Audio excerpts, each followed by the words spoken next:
¿Sabías que la palabra ciudadanía tiene más de un significado? No te asustes. Para entender de qué se trata, este libro te llevará en un recorrido muy entretenido desde la polis griega de Atenas, donde empezó a crearse lo que conocemos como democracia, hasta el día de hoy, en el que tú también tienes el poder de cambiar el mundo. Y hoy, en un nuevo capítulo del Traficantes de Cultura, hoy nuevamente, quizá como hace un año, hablaremos de política. Hablaremos de educación cívica sobre todo, y hablaremos de un libro tremendamente gracioso, tremendamente didáctico, y también, y hablaremos también con un amigo de la casa. Hablaremos con Rodrigo Mayorga, autor de Ciudadanique, una guía sobre democracia, derechos y cómo cambiar el mundo, editado por Penguin Random House bajo su sello Alfaguara. Profesor Mayorga, qué gusto nuevamente recibirlo en esta casa digital, qué placer el libro y esta conversación. Muchas gracias, Humberto, por la invitación. Siempre es un gusto venir aquí a conversar de libros, efectivamente, hablando de política, de distintos lugares, distintas lógicas, pero siempre en esa conversación. Y aquí quiero irme al inicio de todo. ¿Cómo nace Ciudadanique? Eh, ¿Cómo nace Ciudadanique después de la conversación que tuvimos el año pasado respecto de esta compilación de columnas que hiciste para Trayecto, el cual titulaste como plebiscito de salida? ¿Cómo nace Ciudadanique? Mira, partió todo en una conversación con mi editorial, mi otra editorial que es con Penguin Random, específicamente está en el sello Alfaguara. Eh, Había un interés de parte de ellos también de poder entrar. Yo había trabajado antes en temas de ciudadanía, pensando en público más escolar, pero en libros de texto, que obviamente es una cosa muy, muy distinta, que sigue otra lógica. Y había un interés también aquí en poder explorar este espacio quizás del libro más en la lógica de divulgación, si uno quiere, o de ensayo, pero enfocado a este público infantil y juvenil, un poquito. Era un público además originalmente pensado muy como de quinto octavo, middle grade, que es como entre medio de los dos mundos. Y de hecho, cuando yo publiqué el año pasado el texto, el plebiscito de salida, estaba en teoría todavía ya trabajando en Ciudadanique, pero llevaba escrito un capítulo solamente, llevaba escrito el año 2022, fue un año bien intenso para todo el mundo, digamos, políticamente, ¿para qué decir? Entonces, yo diría que fue sobre todo después del plebiscito de salida que me pude volcar a trabajar en este texto y a escribir propiamente tal. Y a mí una de las cosas que el plebiscito, no el plebiscito, porque cuando lo digo como el plebiscito suena como que tuviera que ver con el resultado, y no quiero asociar esto con el resultado ni mucho menos. Eh, yo quedé bien desencantado, o sea, no por el resultado específico, sino porque creo que en los meses que vinieron previo al plebiscito, pucha, se vio muy fuertemente cuánto nos falta la conversación política, cuánto nos falta la educación democrática, esa incapacidad a veces que uno sentía de poder dialogar con gente que votaba distinto que uno, que pensaba distinto que uno, ese tema de cómo se llama, de que todo al final parecía que la discusión no era política, sino que era como de buenos contra malos desde el lado que estuviera, y esto era transversal, daba lo mismo si uno votaba rechazo o votaba apruebo. Entonces creo yo que también aquí hubo una pregunta, sobre todo en la parte de la escritura, de decir, ¿cómo podemos? Porque lo que yo siempre digo es, sí, es cierto, no tenemos educación democrática, pero en parte porque nadie nos enseñó, es algo que lo conversábamos en el libro anterior, digamos, como no hablamos de política y cuando hablamos como que no es productivo muchas veces, y por eso a la gente no le gusta, pero en parte eso ocurre no porque seamos malos o porque tengamos problemas, es porque nadie nos enseñó de esto. Y en ese sentido, Ciudadanique me pareció un intento de aportar, de entregar herramientas, de entregar elementos que puedan contribuir justamente a tener esta conversación que es finalmente cualquier proceso educativo. El año pasado hablábamos de, en parte, cómo la dictadura hizo mella en nuestra forma de hablar de política, y junto con eso la generación Chino Río, la generación No estoy ni ahí. Claro, claro. Exactamente, es una deuda totalmente que tenemos a nivel país. Yo creo que lo decíamos ahí también, durante la dictadura se volvió peligroso hablar de política. Para quienes estaban contra la dictadura y para quienes estaban a favor, el problema era la política. Entonces, evidentemente, hubo ahí un elemento muy fuerte que cala muy, muy profundo. Y eso después, en los años venideros, en la vuelta a la democracia, hay cosas de la dictadura que se rompen, felizmente, hay cosas que no, y una de las que no se rompen, de estos legados, tiene que ver con ese silencio colectivo, si uno quiere. Y el problema es que cuando tú no hablas de las cosas, no aprendes de las cosas tampoco. Las cosas siguen ahí. Yo creo que te lo decía el año pasado. Yo siento que nosotros dejamos de hablar de política mucho tiempo, pero al final la política nos reventó igual encima, como una ola, y eso fue lo que nos pasó el 2019, digamos, en octubre del 2019. Entonces, claro, efectivamente, pucha, obviamente no es que no supiéramos nada, no habláramos nada, habían habido muchos intentos de distinto tipo de poder pensar, hablar de esto, conversarlo, pero es distinto cuando logramos abrir canales formales, llamémoslo así, lo institucionalizamos, logramos que esto tenga un espacio, que no haya que estar peleando porque tenga un espacio. Y eso yo creo que es algo que lo hemos visto con mucha fuerza Por eso te digo, siento que esto es como una ola que nos reventó y todavía estamos medio como cuando te revienta una ola en el mar y que hay un buen rato como entre tosiendo por el agua que tragaste, medio perdido, con sal en los ojos. Yo creo que estamos todavía un poquito en ese momento y ojalá que no nos reviente otra ola encima antes de que nos podamos recomponer un poquito. Pero para mí ese proceso de recomponernos tiene mucho que ver con esto, con esta dimensión más educativa.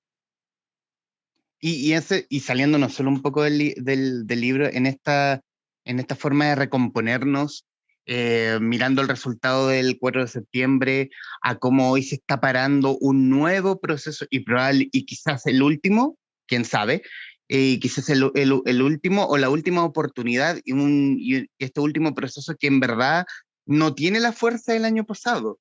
No. El Consejo Constitucional de hoy es lo más parecido al elenco de Gran Hermano, digamos por el estatus de cada uno. Sí, no, es un proceso distinto. A ver, yo también creo, primero yo creo que el proceso pasado nos dejó a todos súper cansados, en parte por este ímpetu, como tú dices, de la participación, eh, y en parte también la tensión. Sí, fue un proceso muy tenso. Yo creo, yo siempre digo, me acuerdo de esa escena que fue la semana antes de la votación, donde hubo este conflicto como entre los cleteros y los de la bicicleta y los de las carretas, como una cosa así. Pucha, y era como el ejemplo perfecto del encuentro de los mundos, pero que el encuentro de los mundos en piedrazo y carreta, cuestiones. Yo creo que efectivamente fue un proceso que nos desgastó mucho y eso para mí explica eh, que haya mucho desgaste hoy día y mucho hastío constituyente, como yo le llamo, porque si te fijas, a diferencia de otros procesos políticos que pueden ser muy tensos, en general terminan con un grupo contento. Aquí como que no quedó nadie contento, porque en el fondo los que perdimos, pucha, que nos sentimos vapuleados, no, nos sentimos que pucha, que fue terrible, fue una desilusión. Los que ganaron, estoy pensando en la votación fundamentalmente, tampoco es como que sintieron que esto era como el triunfo final, porque ha seguido como un tema, una molestia contra lo que pasó, como entonces, creo yo claro, estamos en un momento bien complicado y eso hace que este proceso particularmente uno note que hay una distancia mucho, mucho mayor, a lo cual se suman otros factores que tienen que ver con la distancia de la política, con la distancia de los representantes políticos, con los casos de corrupción o de malversación de fondos que están apareciendo en estos días, ¿te fijas? O sea, un montón de cosas que van juntando esto y que van generando lo que a mí me parece muy peligroso, una lógica muy antipolítica. Y esa lógica antipolítica es peligrosa porque en general es el tipo de lógica que siembra el camino a regímenes autoritarios, populistas, demagógicos, que en el fondo llegan como diciendo yo soy distinto de todos estos políticos, como si fueran otra cosa. Yo siento que para eso, de nuevo, también es súper importante, y vuelvo en este sentido al porqué que me decías tú, es súper importante entender que X político o X partido político nunca va a ser lo mismo que los políticos o que los partidos políticos, y que los partidos que hayan o que puedan haber tampoco van a ser nunca lo mismo que la política. Entonces, es súper importante que ahí uno sea capaz de hacer ese tipo de distinciones, que por hacer una crítica a un político, una política X o un partido Y, yo no caiga en la lógica de decir los partidos políticos per se son malos, porque en la medida que hago eso, rompo un elemento que es fundamental de un sistema democrático. Y es ahí donde entra la educación cívica, porque ante la proliferación de figuras casi mesiánicas en la política, resulta más indispensable saber qué es Estado, qué es democracia. O sea, nos estamos cuestionando hoy por hoy, qué es la democracia. Es como ya llegamos en un punto de que tenemos que defenderla como sea, si no vamos a terminar, como dice, en un punto de no retorno. Totalmente, totalmente. Y en el fondo se nos olvida. También yo creo que, bueno, ahí habemos generaciones, yo soy nacido en el 85, entonces yo en verdad viví una parte de la dictadura, pero no tengo ni medio recuerdo. Mi experiencia vital ha sido siempre en democracia. Eh, y no soy un tipo que diga, estoy, digamos, en la medianería de la vida, acercándome a los 40, ¿te fijas? Entonces uno dice, pucha, de ahí para abajo, de 40 para abajo, o sea, hemos vivido en democracia históricamente. Y eso es un tema súper relevante porque, o sea, no es un problema, es maravilloso, pero tiene una problemática que es muy fácil que asumamos que esto es la normalidad. Y parte importante de por qué, por ejemplo, este libro habla de la democracia, de los procesos, del cuento, de cómo se conforma, de la pega que hay detrás de sostener una democracia, es porque es muy nocivo que la demos por sentado. Porque en el momento en que la damos por sentado, no descartamos o delegamos o nos olvidamos de la pega que hay que hacer, de la responsabilidad que tenemos de que se mantengan firmes. Y la verdad es que la democracia en la historia de la humanidad es más una excepción que una regla.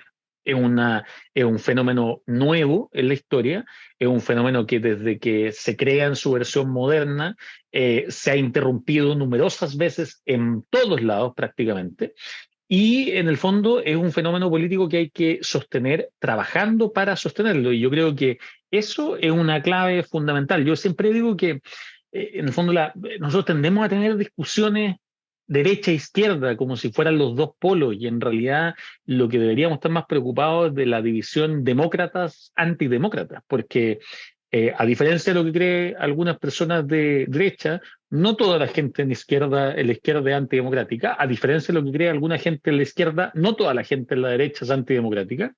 De hecho, hay muchos demócratas en ambos lados, pero también existen antidemócratas en ambos lados. Y es importante reconocer ese tipo de actitudes, ese tipo de prácticas, justamente porque es la forma en la cual podemos cuidar este juego democrático del que somos parte. Yéndonos al libro propiamente tal, tú pones a ciudadanía, Estado, democracia. ¿Alguna razón por qué estos tres temas? Y no pudo, y claro, imagino que para un libro para niños, niñas jóvenes no debiera ser tan extenso, pero ¿por qué razón tocamos estos tres puntos? Mira, la verdad es que es una estructura que yo uso en un curso que hago en la Universidad Católica. Yo hago un curso allá de ciudadanía y democracia hace ya como 4 años. Lo partí haciendo, siempre cuento, en agosto del 2019. No terminé ese primer semestre porque vino el estallido y las clases se suspendieron, no hubo que cambiar un montón de cosas. Y la estructura que tiene ese curso es justamente ciudadanía, Estado, democracia, y luego proceso constituyente, momentos constituyentes, que ahí no me metí tanto en eso acá porque claro, tiene algunas lógicas más contingentes que pueden ir cambiando, etc. Pero ¿por qué estos tres temas? Porque finalmente yo diría que tienen que ver con un poco tres formas o tres fenómenos políticos fundamentales. El de la ciudadanía tiene que ver con la comunidad política. Yo creo y en el libro también lo digo, el hecho de ser ciudadanos o de hacer ciudadanía tiene mucho que ver con esta idea de conformar una comunidad política. Y eso es como, si uno quiere, un primer momento de cambio político importante en cualquier tipo de sociedad, de comunidad, en la vida del ser humano. Y por eso parto desde ahí, porque creo que es como el elemento más básico desde el cual se puede entender lo siguiente. En el caso del Estado, el Estado tiene que ver con una decisión, si uno quiere, de esta comunidad política, que es cuando dentro de esta comunidad política decimos, mira, nos queremos dar una organización propiamente tal.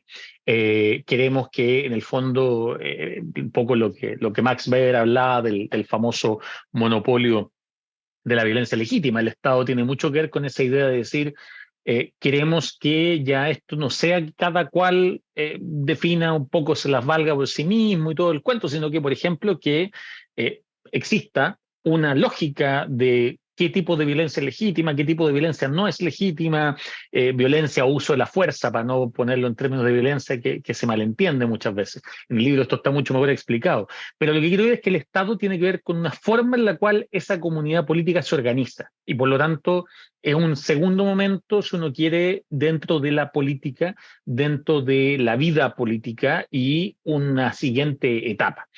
Y lo tercero, que es democracia, es una tercera etapa en este proceso, porque es un momento no solo en el cual la comunidad política se organiza de una forma, la ciudadanía decide organizarse de una forma, sino que también es una decisión respecto a cómo distribuimos el poder y, en el fondo, cómo tomamos las decisiones dentro de esa organización. Entonces, dicho como en forma simple, claro, la democracia no existe sin Estado o sin ciudadanía, o sin comunidad política. Y el Estado no existe sin una comunidad política previa que es la que le va a dar vida como tal. Entonces, me parece a mí que, sobre todo en este camino hacia la democracia, hacia la pregunta por la democracia, estos son como los tres peldaños fundamentales desde los cuales podemos entender el tema, los derechos, los deberes, las formas de votación, las formas de participación, o sea, todos los otros elementos del árbol, uno podría decir, creo yo, que surgen de estas tres grandes ramas que a su vez están conectadas. Y por eso es que el objetivo, un poco la decisión de estas tres grandes partes del libro, eh, tiene mucho que ver con eso. Y de hecho, yo te diría, mira, si el libro fuera más largo, yo no sé si tendría más partes, probablemente los capítulos serían más largos, porque hay más cosas dentro de cada una que uno podría hablar. Pero probablemente como estructura gruesa o fundamental, esa conexión ciudadanía, Estado, democracia, me parece a mí que es como la columna vertebral de nuestra vida política. ¿Y cómo fue buscar el tono para escribir el libro? Porque uno, siento, para quienes te hemos leído y te seguimos en redes sociales, que la búsqueda del tono, uno suena como un tú a tú, no es el académico venido de cierta universidad a hablarle al vulgo, no, es como, mira, la cosa es así, la cosa es así. Lo tomo como ejemplo porque tú te das el trabajo de cuando explicabas un hecho político, te ibas como, lo ponías como ejemplo mezclándolo con la serie de moda o la más icónica de todas, y ante todo meterle humor. Cómo fue dar ese tono respecto de llevar ese mismo al libro? Mira, fue un proceso y la verdad es que, es lo que a mí más me preocupaba, porque, como te decía, esto siempre lo partimos pensando de un público que era como de quinto básico, octavo básico, y al final terminó incluso más chico, y yo soy profe, tú sabes, fui profe en colegio mucho tiempo, hasta hace poco, pero siempre lo más chico que hice clases fue séptimo básico. Entonces ya esto de bajar como a niveles menores, inferiores en edad, digo, eh, a personas con menor edad, me da susto, como la pregunta es, bueno, ¿voy a lograr el tono o no lo voy a lograr? Y de hecho, lo que traté de hacer fue decir, mira, Voy a confiar primero mucho en mis editoras. Yo creo que ahí el trabajo que hicieron ahí desde Penguin en Alfaguara Juvenil fue súper importante porque en el fondo ellas eran, yo siempre dije, ustedes son las expertas. Yo sé de ciudadanía, sé de democracia, sé de estos temas, pero no sé de literatura infantil. No, o sea, sé lo que sabe, puede saber cualquier persona, pero no, claramente no soy experto en este tema. Y lo segundo que hice fue decir, miren, lo que sí quiero, les quiero pedir es que yo voy a pedir algunos ejemplos, un poquito me familiaricé con algunas cosas, pero dije sobre todo voy a escribir un capítulo primero y se los voy a mandar para que en el fondo lo peloteemos hasta que le encontremos el tono con ese capítulo. Y partí no por el primer capítulo, sino que por el capítulo, déjame acordarme el número que lo tengo aquí, el 4, el del Estado, que es como, que es el Estado se come, que de hecho es lo que estábamos hablando Ujú. justamente, que es un capítulo que justamente parte hablando de este tema de cómo se conforma el Estado, del monopolio del uso legítimo de la fuerza, de que la diferencia entre un delito y una violación a un derecho humano, de la misma Constitución. Yo diría que desde el punto de vista teórico es el capítulo más complejo y el capítulo más denso en términos de los temas en los que se mete. Y, y dije, ¿sabéis qué? Quiero partir con este porque si le logro agarrar el tono a esto, o sea, si yo soy capaz de explicar eh, qué es el monopolio del uso legítimo de la fuerza, pucha, un cabro, una cabra de quinto básico, y logro hacerlo, y logro mantenerlo enganchado, enganchada, que se entretenga, que aprenda todo, voy a poder hacer el resto del libro. Entonces, ese fue como el trabajo importante. Y la verdad es que ahí fui jugando un poquito, fui viendo algunas opciones, probando algunos chistes también, eh, a veces pimponeando algunas cosas con algún sobrino que tiene más o menos esa edad, en el fondo aprovechando ahí también lectura. Eso siempre fue bien importante como poder tener algunos lectores y lectoras de la edad que pudieran ir diciéndome si esto funcionaba, más de mis editores. Pero la verdad me pasó que cuando lo terminé quedé súper asustado, cuando lo mandé, digamos, como que, porque dije, ¿sabes qué? Siento que igual es muy parecido a mi tono en otros espacios. Y, y dije, chuta, me lo van a tirar por la cabeza, me van a decir, por supuesto que esto no, nada que ver, esto no, esto es para otra edad, es todo el cuento. Y, y no, po, y funcionó bastante bien. Y yo creo que eso me recuerda un poco algo que yo siempre he pensado, o sea, que siempre he sostenido con respecto al tema del tono. Eh, pucha, que yo en general, si bien obviamente hay cosas que uno puede ajustar, por ejemplo, el tipo de chistes que así, o el tipo de conceptos, o cómo explica ciertas cosas, no sé si debiera haber un cambio de tono tan grande entre estos distintos públicos. No sé si el tono, cuando pienso, por ejemplo, en mis estudiantes universitarios, mis estudiantes escolares, o pucha, la gente con la que interactúo en redes sociales, en verdad mi tono es más o menos parecido. No tienen los cambios, tienen que ver con las temáticas, tienen que ver con las posibilidades, los espacios, un montón de otras cosas, porque obviamente una infografía en Instagram no es lo mismo que una clase de 1 hora y media en la que uno se puede explayar. Pero me he dado cuenta y me di cuenta también con esto, con el Ciudadanique, que desde el punto de vista del tono no hay un cambio tan radical, porque en el fondo el tono, como tú bien decías, tiene que ver con decir pucha, mi objetivo aquí es que la persona que me lee, me ve en el video, lee mi publicación, está sentada en la sala de clase frente a mí, eh, aprenda, primera cosa, lo más importante, que es decir, que cuando termine de ver, de leer lo que sea, sepa algo que no sabía antes o sepa hacer algo que no sabía antes. Segundo, eh, que se entretenga, para mí es un elemento fundamental, porque creo que el aprendizaje tiene una conexión muy fuerte con la entretención y porque además creo que la entretención es un elemento clave en la vida, como que creo que ya no es un agregado, debería ser parte de si la vida. Pucha, tenemos una, hay que disfrutarla también.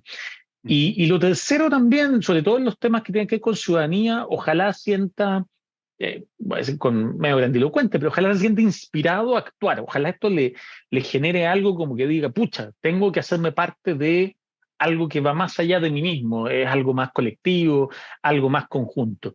Y esos tres elementos, aprender, entretenerse y sentirte parte de algo de una comunidad, si uno quiere, en realidad es algo que deberíamos poder lograr con estudiantes universitarios, público adulto, niños, niñas y jóvenes. Y ahí siento que, claro, que se ha ido construyendo un tono que hoy día de alguna forma, o sea, me reconozco en este libro, que es lo que en algún momento me daba mucho miedo, como decir, chuta, a lo mejor va a terminar como siendo un Rodrigo en las clases, otro Rodrigo en las redes, otro Rodrigo en este libro. No, siento que hay un proyecto educativo que se refleja en estos distintos espacios. Pero en el fondo siento que está el Rodrigo, bueno, no te conozco no te conozco en clases, pero sí hay algo del Rodrigo de redes sociales. Eh, Tipo, tipo. lo tomo también con la conexión que tienes con el ilustrador, porque mucho en estos libros también tiene que ver con que lo que escribe lo que escribe el escritor, el ilustrador tiene que a lo menos interpretarlo, lo que hace que el libro sea en conjunto una joyita. En el caso con las ilustraciones de Fabián Rivas. Mm, totalmente. No, Fabiana hizo un trabajo. Y exacto, yo creo que eso es lo que dices tú. Está ese Rodrigo en las redes sociales, está en el libro, y que es también el Rodrigo en las clases. Y por eso digo, yo el Rodrigo en las redes tampoco fue un Rodrigo que se parece mucho a mí haciendo clase. El tipo de chiste, el tipo de humor, las referencias pop, eso es lo que me hizo sobrevivir entre séptimo y cuarto medio, con cursos de séptimo a cuarto medio, y que me permite sobrevivir como docente hasta el día de hoy.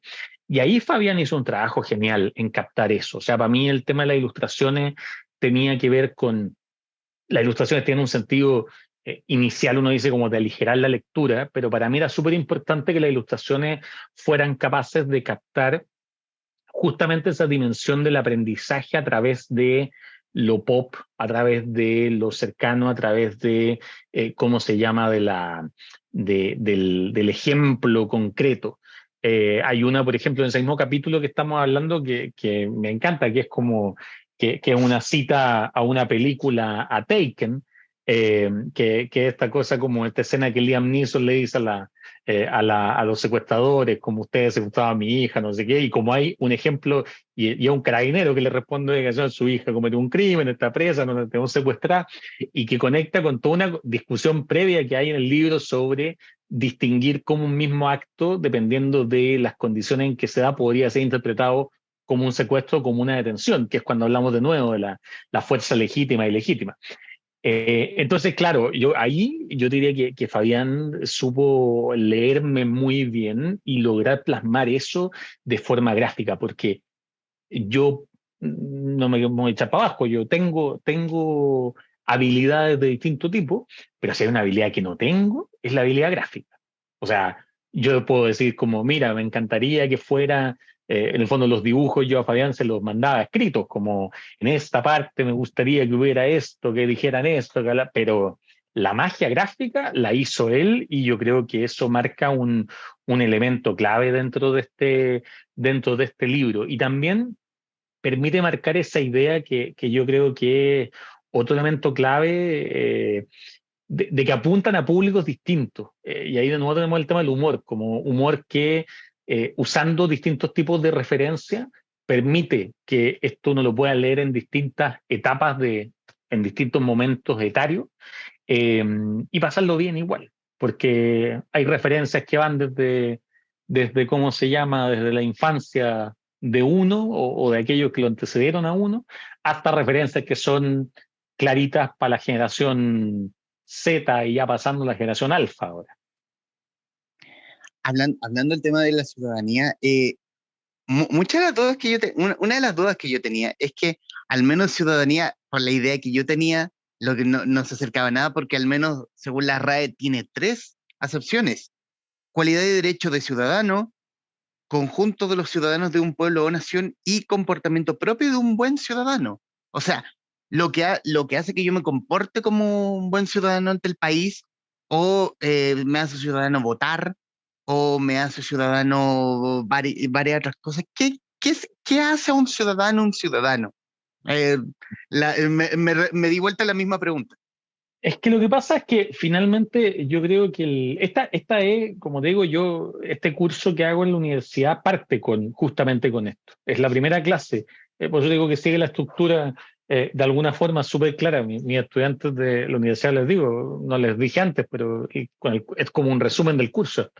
Pero en el fondo pasa eso con la ciudadanía, que la ciudadanía tiene esta doble cara o esta doble lógica. Hay una parte de la ciudadanía que tiene que ver con tener la ciudadanía, que cuando tú piensas en la ciudadanía como algo, como un estatus, como una condición, ya tú adquieres la ciudadanía. Y eso es justamente esta idea de esta ciudadanía legal que hablamos, y que tiene mucho que ver con el Estado, que tiene mucho que ver con los estados modernos, con el momento, no es algo que ha existido obviamente en toda la historia, sino que tiene mucho que ver con que es como una forma de definir quiénes sí, quiénes no, quiénes pueden y quiénes no pueden. Es como, yo siempre digo, es como una chapita. Es como que en algún momento tú hiciste algo y te ganaste una chapita y con esa chapita podías acceder a espacios que antes no podías acceder.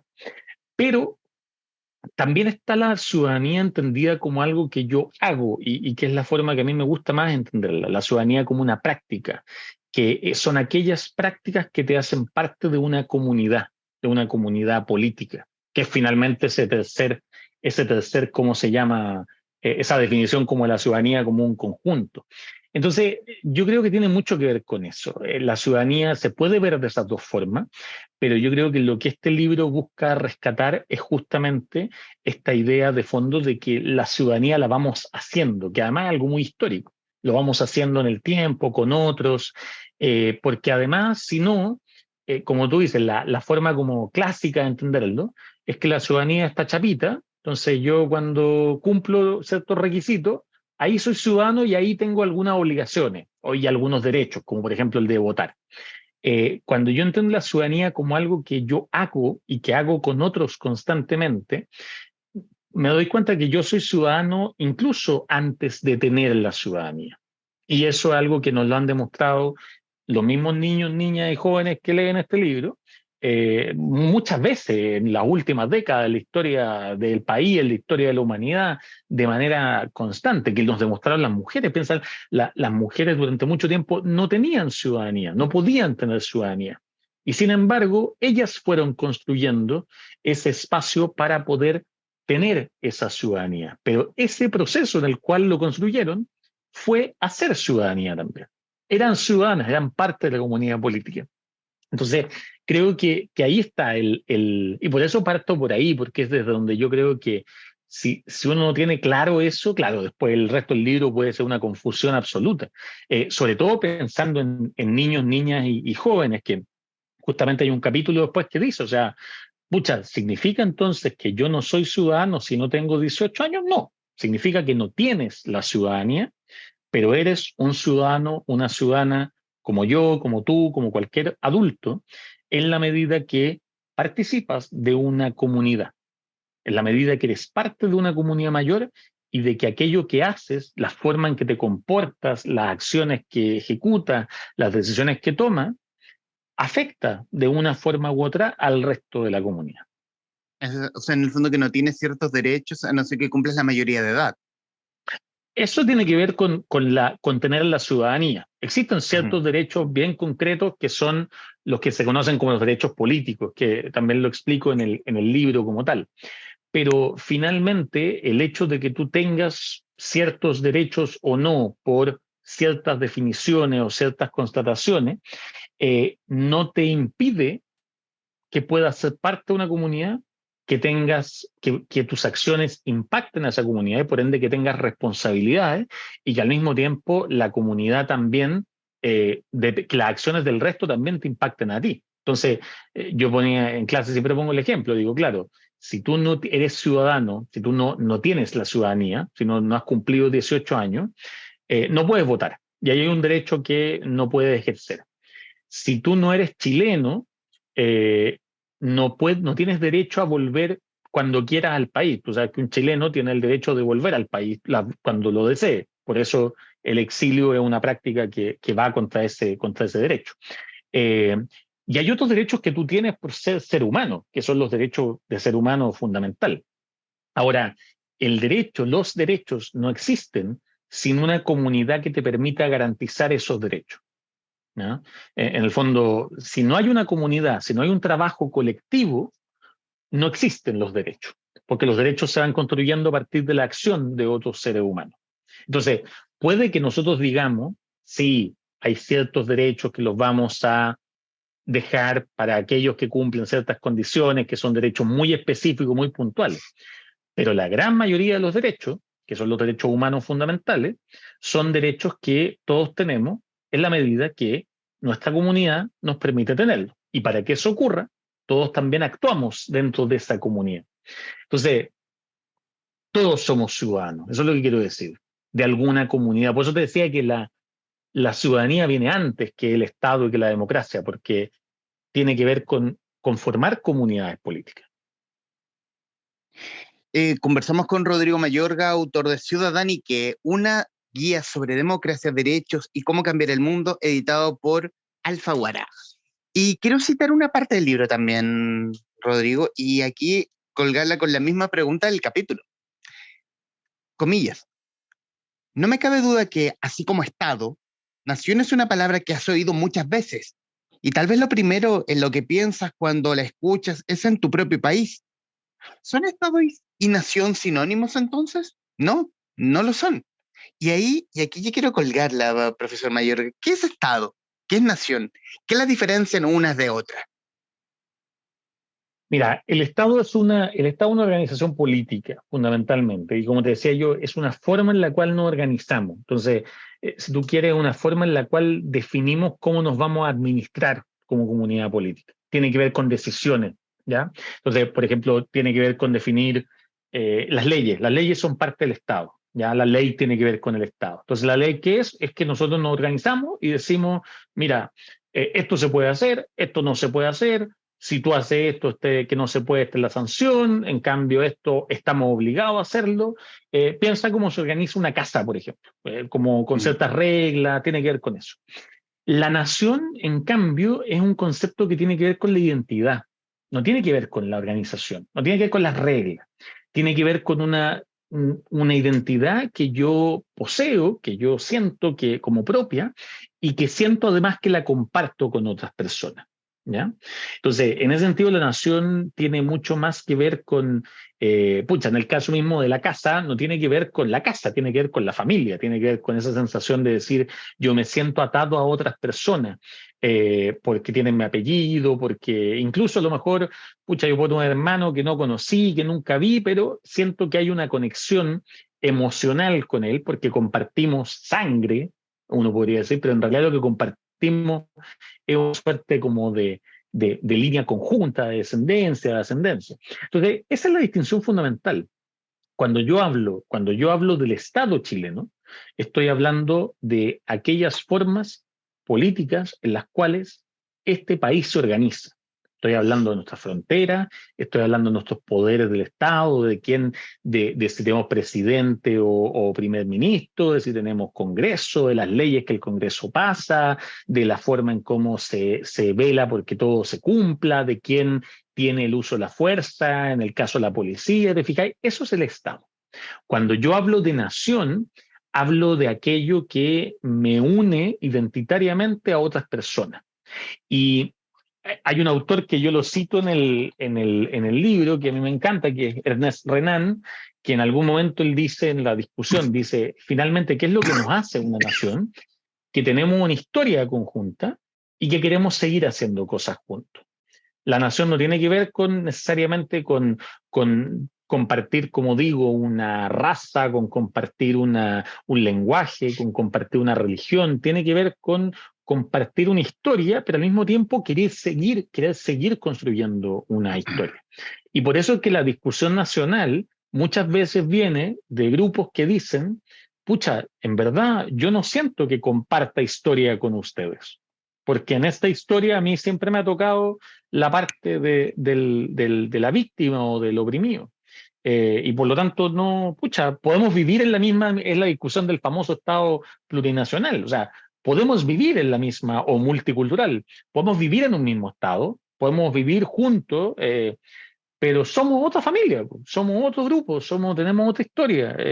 Vivamos juntos en la misma casa, tengamos reglas, algunas reglas que sean conjuntas, pero entendamos que efectivamente somos dos historias distintas. Ahí está la distinción. Y en el punto, mira, justo lo tenía acá. Ah, mira, aquí justo. Lo hablábamos también al principio de la conversación. Eso de hablar de política. Quiero citar a Suma, el mejor no hablar de ciertas cosas, sobre todo en temas de democracia y derechos humanos, donde hoy donde ha sido tema que en ciertas encuestas algunas han reivindicado la, comillas, labor de la dictadura, eh, otros que, otras que llaman a la dictadura como tal, pero y sobre todo en este año, que se cumplen 50 años del golpe de Estado. A tu juicio, ¿cómo se ve la discusión entre democracia y derechos humanos? Lo que pasa es que la democracia y los derechos humanos parten, o sea, van conjuntas. Es súper difícil entender democracia sin derechos humanos o derechos humanos sin democracia, porque finalmente los derechos humanos parten de esta idea de que, pucha, volviendo a lo que decíamos hace un rato, puede ser que yo tenga ciudadanía y tú no, puede ser que tú tengas la nacionalidad de X estado y yo tenga la nacionalidad de otro estado, eso nos va a hacer diferente y obviamente nos va a modificar, van a haber ciertos derechos que a lo mejor no compartimos, pero en lo sustancial, en lo fundamental, los dos somos seres humanos y por lo tanto en lo sustancial y en lo fundamental de los derechos, los dos compartimos la gran mayoría de los mismos derechos. Da lo mismo si yo tengo 18 y tú no, da lo mismo si yo soy argentino y tú eres uruguayo, da lo mismo. En el fondo, lo más importante es que somos todos seres humanos. Entonces, ¿por qué digo que la democracia va ligada necesariamente a esta idea? Porque fundamentalmente cuando hablamos de dictadura, de gobiernos de tipo autoritario o totalitario, lo que hacen los gobiernos autoritarios y totalitarios es fundamentalmente negar esa igualdad en todo sentido, negar esa igualdad primero desde lo político, sin duda alguna, porque solo algunos pueden tomar las decisiones, ni siquiera solo algunos que cumplan ciertos requisitos que todos hayamos decidido, sino que en el fondo es la dictadura la que decide cuáles son esos requisitos. Segundo, en la gran mayoría de los casos, las dictaduras surgen, emergen y se consolidan con una definición de un enemigo, ni siquiera voy a decir de un adversario, de un enemigo al que hay que eliminar. O sea, las dictaduras en general son dictaduras que son militares, son usando la fuerza. Y el uso de la fuerza se justifica justamente porque hay una especie de peligro que hay que eliminar. Entonces, ahí de nuevo tenemos esta negación de esa igualdad. No solo a un punto, no solo en que no somos iguales, sino que además, como el otro es una amenaza, yo lo quiero exterminar. Entonces, no podemos pensar, no podemos pensar en los derechos humanos separados de la democracia en ese sentido. Y eso es lo que hace, volviendo a esta idea que te decía al principio, que uno de estos peldaños, uno puede pensar en ciudadanía en comunidades políticas que no tienen noción o que no garantizan los derechos humanos. Hay millones en la historia del ser humano. Uno puede pensar en estados que no garantizan los derechos humanos. Por supuesto, la gran mayoría de los estados en la historia no ha garantizado los derechos humanos porque ni siquiera ha partido de esta base de la igualdad. Pero las democracias van de la mano de estos derechos, de la idea de este reconocimiento de esa dignidad humana que es propia de todos quienes somos simplemente seres humanos. Y ahí es donde yo encuentro que tenemos el peligro fundamental que me preocupa enormemente, porque en la historia lo he visto otras veces y siento que estamos viviendo algo así, de ese olvido que ocurre de repente. Cuando uno dice, pucha, no, pero es que esa cosa, como decís tú, que Amado es es un mito el famoso milagro económico, la dictadura, pero más, incluso si hubiera sido cierto. Cuando hay gente que dice, lo he escuchado mil veces en mi vida, como, bueno, sí, es que hubo cosas buenas y hubo cosas malas, como en el fondo, bueno, la dictadura está mal porque viola derechos humanos, pero estuvo bien en esto otro porque logró esto otro. No, no existe esa separación. En el momento en que tú hablas de una ruptura de un sistema democrático, eh, ya no puedes garantizar los derechos humanos para todos los seres humanos. Y en ese momento, claro, algunas personas pueden tener la suerte de que les tocó caer en el grupo en el cual eh, eso todavía se puede garantizar, pero pucha, eso es la ruleta, ¿no? Y, y puede la ruleta después girar de nuevo y pasarte al revés. O sea, ni siquiera, ya te digo, ni siquiera si lo pensamos a nivel comunitario, de ético, por el otro, todo el cuento. O sea, es como una cosa de entender que la ruleta gira y en la siguiente vuelta puedo ser yo el que ya no sea considerado igual, no sea considerado digno como el resto. Eso es el peligro. Y por eso no podemos, por eso yo siempre digo que, y lo digo en el libro y lo dije en la presentación, eh, yo creo que es muy importante tener muy claro que esa es la línea roja que no hay que cruzar.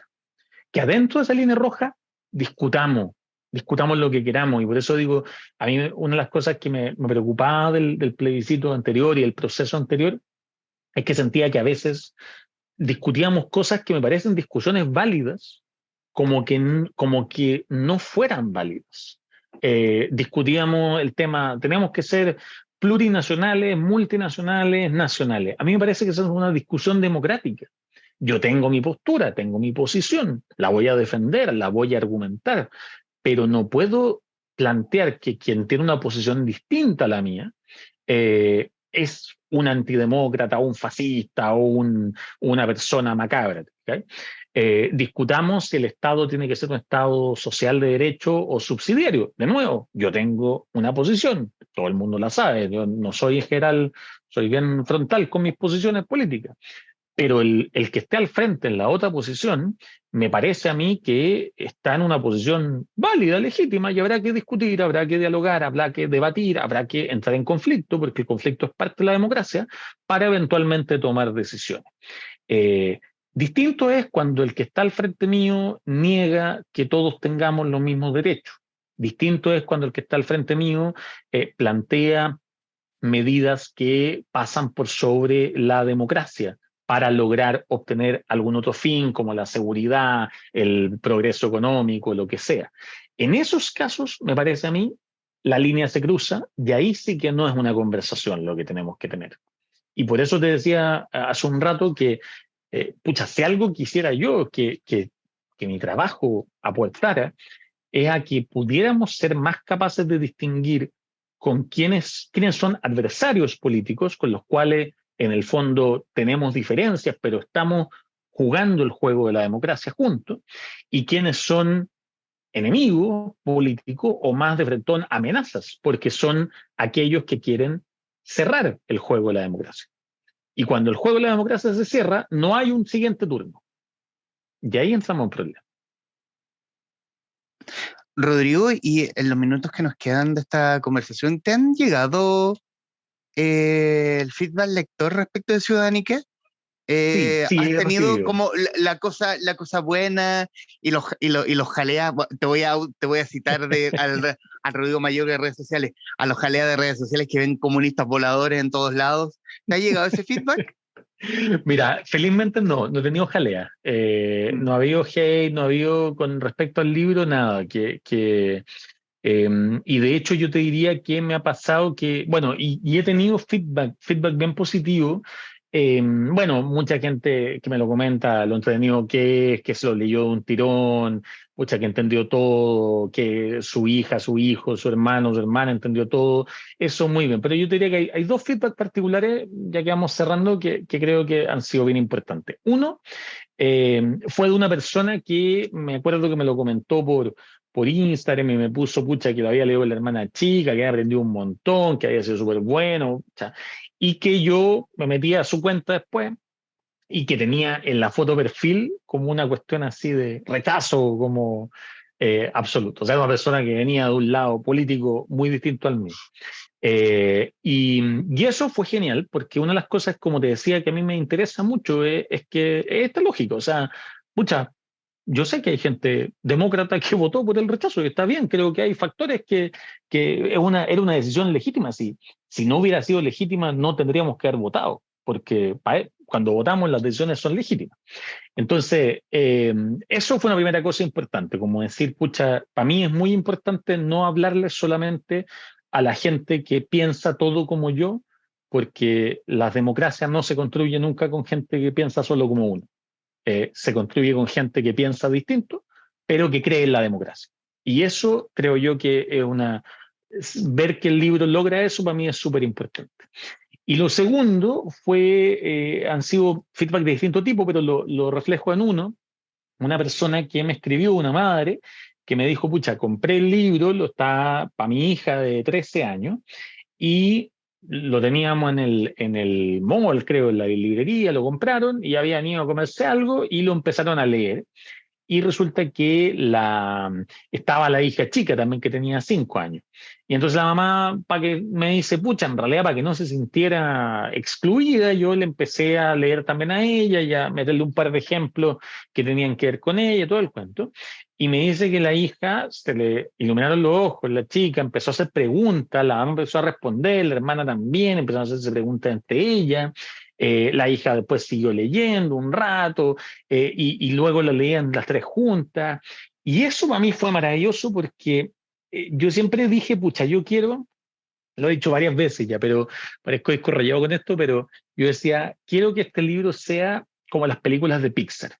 Yo creo que si algo yo valoro profundamente las películas de Pixar, yo soy un fan de las películas de animación en general, siempre me han gustado mucho, y soy muy niño para muchas cosas también, pero si algo me gusta mucho de esas películas, es que siento que es un tipo de animación que tú puedes ver como niño y recibes un mensaje, aprendes algo, te entretienes, porque hay ciertos chistes, ciertas referencias, y tú también puedes ver como adulto y también aprendes algo, recibes algo y también te entretienes y también te ríes. No te ríes de las mismas cosas de las que se ríe el niño. eh, y claramente el mensaje que recibes no es el mismo. Yo siempre digo, pucha, Buscando a Nemo es una película que cambia mucho si uno la ve de chico y en el fondo es una película, si yo te digo, ¿qué se trata Buscando a Nemo? Si yo la veo de chico, es una película, una aventura de un pescado que atraviesa el océano buscando a su hijo, todo el cuento. Si tú veís Buscando a Nemo, ¿de qué se trata de adulto? Sobre todo después de tener hijos, es una película sobre la paternidad y lo que significa soltar y lo que significa perder el control y qué implica eso. Lo Increíble es una película de superhéroes para uno de niño joven, pero es una película sobre la crisis de la mediana edad cuando uno lo ve de adulto. Entonces, para mí eso era súper importante. Y además, como digo, que genera eso. ¿Y por qué era importante? Primero porque la idea de este libro, como te digo yo, y volviendo a lo que hablábamos al principio, es que este libro contribuya a subsanar una deuda, y esa deuda, que es la deuda de la educación, con la educación cívica, ciudadana y democrática, que no es una deuda que tengamos solamente con los niños y las niñas y los jóvenes, es una deuda que tenemos con todos, o sea, de nuestra edad para arriba también. Entonces, la idea es que esa deuda la paguemos a todo nivel, y si este libro no era capaz de llegar a ese público también, no iba a estar contribuyendo en esa parte. Así que ese es un primer elemento. Pero lo segundo, y fue la razón de por qué este feedback que te comentaba fue tan importante, es que sí, yo quería que este libro lo pudiera tomar un niño, una niña de quinto básico y leerlo, reírse, aprender todo el cuento. Quería que lo pudiera tomar un adulto de 40 años, 50 años, a lo mejor sin hijos, sin sobrinos, sin ninguna conexión con el mundo infantil o juvenil, y también aprender, también entretenerse y todo el cuento, pero sobre todo quería que fuera un libro que se pudiera, o sea, mi sueño máximo era, como te digo, que sea un libro que se leyera conjuntamente.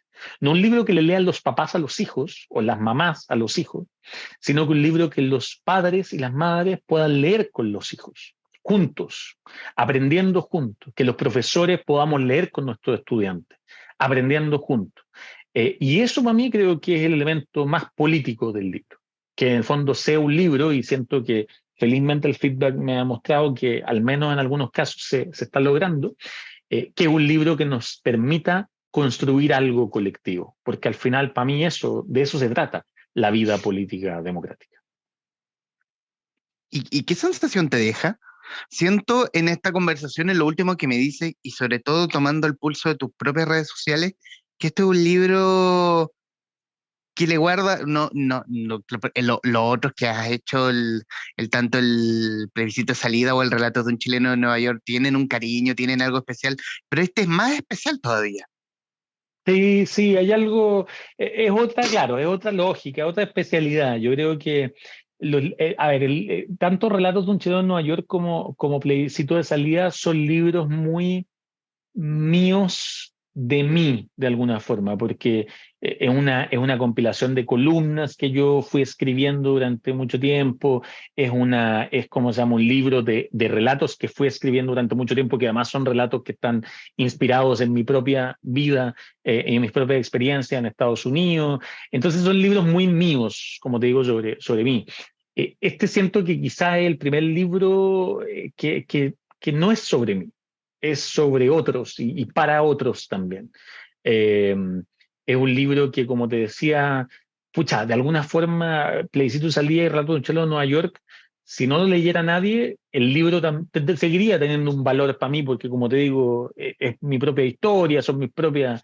este libro era muy importante, ese proceso de lectura, más que los otros, porque lo que pretende es justamente intencionar, incentivar, generar estos espacios.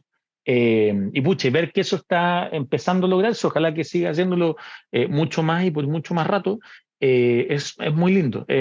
Pucha, hace sentir que uno en esta vida política, pero en la vida en general, yo creo que eh, con el presente siempre, con la incertidumbre hacia el futuro, porque si algo sabemos los historiadores es que el futuro siempre va a ser pura incertidumbre, siempre pueden pasar muchas cosas, y a veces eso agota, eso drena mucho, eso cansa y uno dice, ¿para qué? ¿Para qué me sigo esforzando? ¿Para qué sigo trabajando por esto? ¿Para qué sigo poniéndole a estos proyectos? El proyecto que sea, el esfuerzo que sea, el sueño que sea.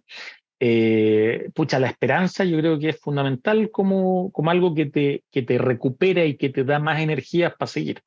Y yo creo que lo que me ha dado ese feedback tiene que ver con eso también, con esperanza, como decir, pucha, aquí hay un granito de arena, no creo que sea mucho más que eso.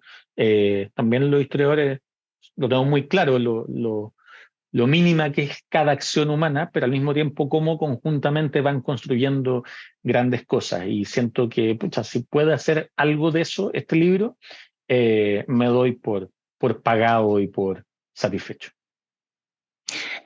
Ya, ahora sí, en los minutos que nos quedan, Rodrigo Mayor, quiero darte las gracias y recomendarles para que nos están viendo o nos verán a través de las redes del Traficantes de Cultura, Ciudadanique, un buen manual de educación cívica, de lo que nos hace falta, harto. Fíjate que harto. Es entretenido, es didáctico, es gracioso, ante todo. Eh, es una mezcla entre una película de Nemo o cualquier capítulo de 31 minutos.